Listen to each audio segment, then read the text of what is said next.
First of all, if he's sitting home watching TV, maybe he should get up and go to work, right? Second, let's keep emotion and politics out of this and personal ego, if we can, because this is about the people and it's about our job. And let's try to focus on that. I have said repeatedly that when we were fighting for the additional capacity for a hospital system, that the president moved very quickly, and I applauded him for it, and he brought the Army Corps of Engineers, and he brought them up to build the Javits Center capacity, 2,500 beds. He's wrong that it hasn't been used. About 800 people have gone through Javits. To dismiss 800 people is disrespectful. But we didn't use 2,500 beds because we didn't reach the capacity. When he says, well, we built it, we didn't need it, it sounds like a suggestion is, well, it was a request by the state that wasn't valid. If he didn't really believe 2,500 beds was necessary, I don't believe the federal government would have helped build 2,500 beds. And the number came from a projection from him. See, he should read the reports he issues. The White House Coronavirus Task Force had projected in the millions of people. The CDC, which is the president, projected in the millions of people.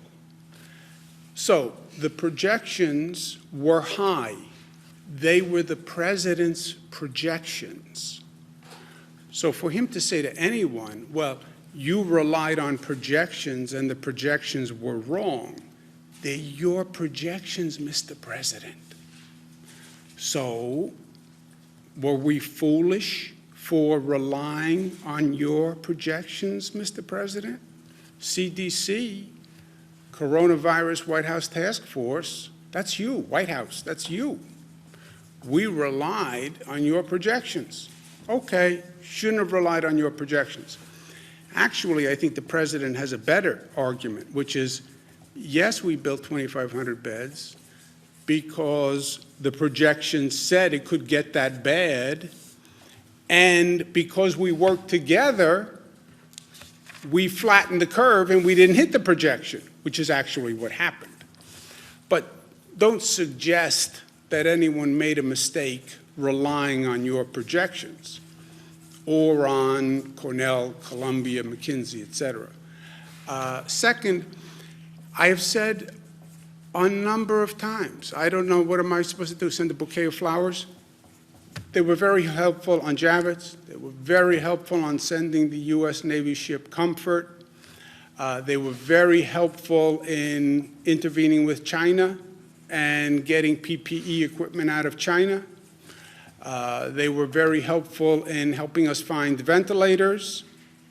I said thank you, thank you, thank you, thank you. Now, going forward, we're still in the midst of it. The president doesn't want to help on testing. He said 11 times. I said the one issue we need help with is testing. He said 11 times, I don't want to get involved in testing. It's too complicated, it's too hard. I know it's too complicated and it's too hard. That's why we need you to help.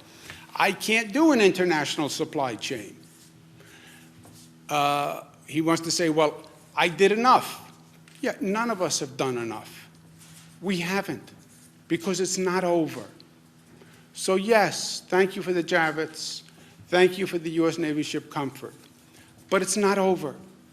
We have a lot more to do.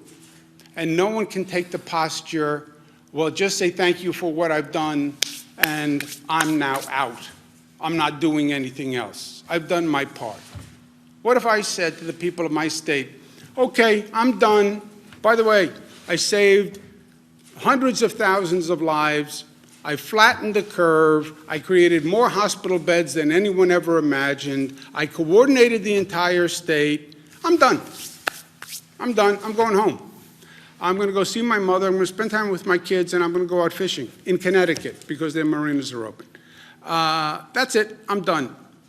What if I said that? That's what he's saying, I'm done. I don't want to help on testing, testing is too hard. And then, the only thing he's doing, let's be honest, well, it's up to the states to do reopen. By the way, it was always up to the states. What are you going to grant me what the Constitution gave me before you were born? It's called the 10th Amendment. I didn't need the President of the United States to tell me that I'm governor. And I didn't need the President of the United States to tell me the powers of a state. People did that. Alexander Hamilton, Thomas Jefferson, James Madison, they are the ones who gave me the power. And I don't need the President of the United States to read the Constitution for me. Maybe he should have read the Constitution before he said he had the power to open the states, where he did a very graceful 180, and many people allowed him to do the graceful 180. But, so he now says it's up to the governors, which he said repeatedly now. Yesterday, version of yesterday. And now it's up to the governors to reopen. Okay, I'm going to reopen. I get it.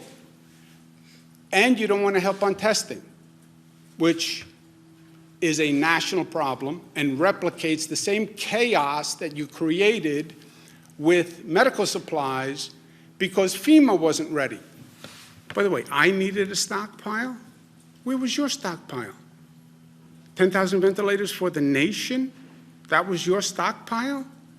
Where your projections, the federal projections said they would need double the hospital capacity of this nation. Think about that. The CDC says double the hospital capacity of the nation. The minimum projection was 2.4 million hospital beds. You know how many hospital beds we have in this nation? 900,000.